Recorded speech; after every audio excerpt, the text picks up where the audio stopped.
اگه شاد نیستی شاید چون مدت هاست داری به خودت دروغ محترمانه میگی. شاید زندگیت بد نیست اما بی‌روح شده و این خطرناکتر از بد بودنه. بیشتر آدما ناراحت نیستن، فقط یاد گرفتن با غمشون کنار بیان و اسمش رو گذاشتن زندگی. تو هر روز بیدار میشی، کار میکنی، حرف میزنی و میخندی، اما یه جای دلت یه چیزی مرده که دیگه براش عزاداری هم نمیکنی. شاید نبودن همیشه با گریه نمیاد. گاهی با بی‌حسی میاد. با این حس که فرقی نمیکنه. قبل از اینکه دنبال انگیزه، کتاب، آدم جدید یا امید بگردی، باید فقط 5 تا سوال بی‌رحم از خودت بپرسی. سوالهایی که اگه جوابشون ازش فرار کنی، سالها همینطور زنده میمونی بدون اینکه واقعا زندگی کنی. این سوالها قرار حالت رو خوب نکنن. قرار نقابت رو بردارن. اگه جرأتش رو داری بمون. چون از اینجا به بعد دیگه نمیتونی وانمود کنی حالت خوبه. قبل از اینکه بریم سراغ اون 5 سوال، یه چیزی رو باید با خودت رو راست کنی. مشکل تو این نیست که شاد نیستی. مشکل اینه که عادت کردی حالت بد رو نادیده بگیری. تو خودت رو با آدمای دیگه مقایسه میکنی و میگی بعضیا از من بدترن. و با همین جمله اجازه میدی حال دلت جدی گرفته نشه. اما ناراحتی رو نمیشه با مقایسه درمان کرد. دلی که خالیه با شوک‌گذار باش پر نمیشه. اگه الان داری این ویدیو رو میبینی احتمالاً یه جایی از زندگیت هست که مدت هاست بهش دست نزدی. چون میترسی بفهمی واقعاً چی میخوای. اون 5 سوال قرار امید الکی نده. قرار دقیقاً همون جایی رو نشون بده که سالها ازش فرار کردی. پس قبل از قضاوت، قبل از بستن ویدیو، فقط با خودت یه قرار بذار. به این سوالها جواب قشنگ نده، جواب راست بده. سوال اول، آخرین باری که واقعاً حال دلت خوب بود کی بود؟ نه آخرین باری که خندیدی، آخرین باری که از ته دل زنده بودی. بیشتر آدما اینجا گیر میکنن. شروع میکنن به فکر کردن. بعد میفهمن جوابش یادم نمیاد. اگه نتونی یه لحظه مشخص رو به یاد بیاری، یعنی مدت هاست داری زندگی رو در حالت بقا میگذرونی، نه زندگی. تو شاید موفق باشی، شاید سرت شلوغ باشه، شاید حتی بقیه بهت بگن خوش به حالت. اما شادی واقعی همیشه یه رد از خودش جا میذاره. اگه هیچ ردی نیست، مشکل کمبود زمان یا پول نیست. مشکل اینه که یه جایی از مسیر خودت رو جا گذاشتی و ادامه دادی. این سوال برای ناامید کردنت نیست. برای اینه که بفهمی از کی به بعد فقط دوام آوردی. اگه با سوال اول مکث کردی، اگه جوابش گنگ بود، یعنی وقت سوال دومه. سوالی که معمولاً ازش فرار میکنیم. سوال دوم اینه که چیزی که الان داری براش زندگی میکنی واقعاً انتخاب خودته یا فقط بهش عادت کردی؟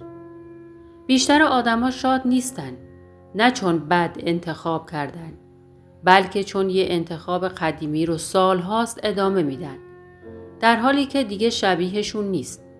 تو ممکنه توی یه رابطه، یه شغل یا حتی یه نقش همیشگی گیر کرده باشی، اما فقط چون یه روزی فکر میکردی باید همینو بخوای، هیچ کس بهت نگفت اگه عوض شدی حق داری مسیرت هم عوض بشه. اگه هر روزت شبیه دیروزه و فردا فقط تکرار امروز، بی‌حوصلگی طبیعی نیست، هشدار روحه. این سوال قراره یه چیزی رو روشن کنه. آیا داری زندگی میکنی یا فقط داری به زندگی وفادار میمونی چون شروعش کردی؟ سوال سوم، اگه فردا هیچ کس نباشه که ازت انتظار داشته باشه، باز هم همین آدمی میمونی که الان هستی؟ بیشتر چیزهایی که امروز انجام میدی از روی علاقه نیست، از روی ترس از قضاوت. ما خیلی وقتها زندگیمون رو برای آرامش دیگران میشینیم و بعد تعجب میکنیم چرا خودمون آروم نیستیم. اگه نقش‌هات رو ازت بگیرن، فرزند خوب، آدم قوی، کسی که همیشه میفهمه، چی ازت میمونه؟ شاد نبودن گاهی نتیجه خستگی نیست. نتیجه اینه که مدت هاست خودت نبودی، فقط پذیرفته شدی. این سوال قرار درد داشته باشه، چون مستقیم میزنه به ریشه. آیا داری زندگی میکنی یا فقط داری طوری رفتار میکنی که دوست داشتنی به نظر بیایی؟ سوال چهارم، چیزی که هر روز بیشترین انرژی روانی و احساسی تو رو میبلعه، اگه از زندگیت حذف بشه واقعاً چیزی از ارزش تو کم میشه؟ خیلی ها فکر میکنن خستگیشون طبیعیه. میگن همه همینطورن. اما همه خسته بودن دلیل خوبی برای مردن تدریجی روح نیست. تو ممکنه سالها برای شغلی بسوزی که دوستش نداری، برای رابطه‌ای بجنگی که دیگه گرم نیست، یا برای تصویری که از خودت تلاش میکنی که فقط دیگران رو راضی نگه داری و هر شب با این جمله خودتو ساکت کنی. فعلا چاره‌ای نیست. اما خطرناکترین جمله زندگی همینه. چون فعلن‌ها آروم آروم تبدیل میشن به همیشه. وقتی چیزی انرژی تو میگیره و در عوض نه رشد میده، نه معنا، نه حتی امید، اون چیز مسئولیت نیست. مکث طولانی روی یه اشتباه قدیمیه. این سوال قرار وادارت کنه بفهمی. آیا خستگیت از تلاش کردنه؟ یا از اینه که داری برای چیزی میجنگی که دیگه بهش ایمان نداری؟ سوال پنجم، اگه هیچ چیز توی زندگیت عوض نشه، اگه همین روزها، آدمها، همین خستگیها ادامه پیدا کنه، میتونی با نسخه آینده خودت روبرو بشی؟ بیشتر آدما از گذشتهشون ناراحت نیستن، از آینده‌ای میترسن که دقیقاً شبیه امروز ساخته میشه. ما خیال میکنیم هنوز وقت داریم، اما حقیقت اینه که زندگی معمولاً با فاجعه تموم نمیشه، با تکرارم تموم نمیشه. اگه جواب این سوال نباشه، یعنی مشکلت کمبود انگیزه نیست.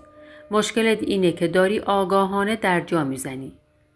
این سوال قرار ناامیدت نکنه. قرار مسئولیتت رو بندازه جلو. یا باید چیزی رو عوض کنی، یا بپذیری که این مسیر رو خودت انتخاب کردی.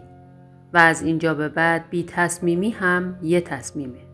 مثلا یه زن که همیشه روزهاش شبیه هم بوده، بیدار میشه، کار میکنه، به خانواده رسیدگی میکنه، شب میخوابه و چند سال احساس میکنه هیچ پیشرفتی نداشته، وقتی با آینده فکر میکنه میفهمه اگه همین روند ادامه پیدا کنه 5 سال دیگه هم دقیقاً همین حس خستگی و بی‌معنایی رو تجربه خواهد کرد.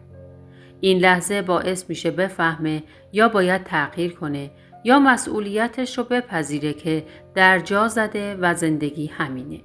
اگه تا اینجای ویدیو با من همراه بودی، ویدیو رو لایک کن و با دوستانت به اشتراک بذار. در ادامه ویدیو 3 راهکار رواقی رو بهتون میدم که در برابر این 5 سوال بدونید چطور باید جواب بدید و چطور خودتون رو در مسیر بهتر قرار بدید. راهکار اول، شادی رو هدف نکن، صداقت رو هدف کن. خیلی وقتها ما فکر میکنیم برای اینکه شاد باشیم باید شرایط تغییر کنه، پول بیاد، آدمها درست بشن یا فرصتها ظاهر بشن. اما رواقی ها میگن شادی یه محصول جانبیه، نتیجه صداقت با خودته. به جای اینکه از خودت بپرسی چطور شاد بشم، بپرس کجا دارم به خودم دروغ میگم. مثلا ممکنه همیشه بگی خوبم، اما در دلت حس خستگی و بی‌هدفی داری. ممکنه یه رابطه ای رو ادامه میدی که واقعا نمیخوای، فقط چون لازم میبینی. ممکنه روزت رو با مقایسه با دیگران خراب کنی و ندونی چرا ناراحتی. همه اینها دروغ‌هایی هستن که ما با خودمون میگیم تا راحت باشیم. اما این باعث فرسایش روح میشه. اولین قدم ساده ولی عمیق اینه که متوجه این دروغ‌ها بشی بدون قضاوت. وقتی اعتراف کردی، یه وزن از رو شونه‌هات برداشته میشه و بعد از مدتی بدون اینکه مستقیم بخوای شاد باشی، حس سبکی و آرامش میاد. این دقیقاً همون چیزیه که رواقی‌ها میگن. کنترل زندگی از طریق راستگویی با خودت. هر روز یه لحظه کوتاه وقت بذار و از خودت بپرس الان دارم واقعی هستم یا نقش بازی میکنم؟ این صداقت کوچیک پایه شادی واقعی و ماندگار میشه. راهکار دوم، یه بخش کوچیک از زندگیت رو پس بگیر. زندگی کامل و بزرگت شاید خیلی پیچیده باشه، ولی رواقی ها میگن کنترل کامل توهمه. تو میتونی با پس گرفتن یه بخش کوچیک از زندگی شروع کنی. مثلا یه تصمیم کوچیک، امروز یه نه بگو. یه عادت خوب اضافه کن. یه نیم ساعت از روزت رو فقط برای خودت بذار. این کار ساده بهت یادآوری میکنه که هنوز مالک زندگیت هستی. ممکنه فکر کنی یه تصمیم کوچیک تأثیری نداره. اما وقتی همین تصمیم ها رو تکرار کنی، کم کم حس آزادی برمیگرده. وقتی کنترل یه بخش کوچیک رو پس میگیری، دیگه حس نمی کنی که همه چیز تحت اختیار دیگرانه. همین نیم ساعت یا تصمیم کوچیک میتونه شروعی باشه برای تغییرات بزرگتر. وقتی این عادت رو بسازی، دیگه نیازی نیست منتظر تغییر کامل زندگی باشی. این راهکار احساس قدرت و کنترل رو دوباره بهت برمیگردونه. در واقع تو به خودت یادآوری میکنی من هنوز میتونم انتخاب کنم و وقتی این حس برگرده روحت دوباره نفس میکشه. پس از همین امروز یه بخش کوچیک، یه تصمیم یا یک زمان کوتاه رو پس بگیر و دوباره حس مالکیت زندگیت رو تجربه کن. راهکار سوم، با آینده دروغ نگو. یکی از بزرگترین رنج‌های ما تصور نادرست از آینده است، نه مشکلات امروز. سنکا فیلسوف رواقی میگه بیشتر رنج ما از فرداست، نه حال. خیلی وقتها ما خودمون رو با فردا همه چیز درست میشه یا فعلا تحمل کن فریب میدیم. راهکار اینه که با حقیقت روبرو بشی. از خودت بپرس اگه فردا دقیقاً مثل امروز باشه میتونی تحملش کنی؟ اگه جواب نباشه باید یه تغییر بسازی، حتی کوچیک. منتظر معجزه نباش. منتظر این که شرایط بدون تلاش تو عوض بشه هم نباش. این کار باعث میشه مسئولیت زندگیت رو بپذیری و حس درجا زدن و انتظار بی‌معنا از بین بره. به جای اینکه فردای نادقیق رو باور کنی، روی امروز کنترل داشته باش.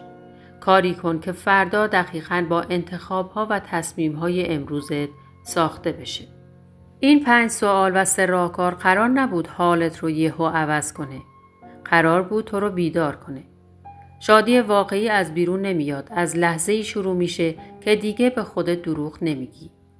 که مسئولیت انتخاب‌ها و زندگی خودت رو میپذیری. که حتی برای یه بخش کوچیکی از زندگیت نمیگی و مالکیتش رو پس میگیری. که به جای فریب دادن خودت با فردا همه چیز درست میشه، امروزت رو واقعی بسازی. وقتی این کارها رو انجام بدی، نه اینکه یه بار شاد میشی، اما سبکتر، واقعیتر و بیدارتر میشی. و این خودش پایه شادی واقعی و ماندگاره. اگه تا اینجای ویدیو با من همراه بودی، ویدیو رو لایک کن، با دوستانت به اشتراک بذار و فراموش نکن که کانال ذهن فلسفی رو سابسکرایب کن که ویدیوهای بعدی رو از دست ندی. زندگی هیچ وقت با معجزه عوض نمیشه. فقط وقتی شروع به انتخاب واقعی میکنی، مسیر تغییر میکنه.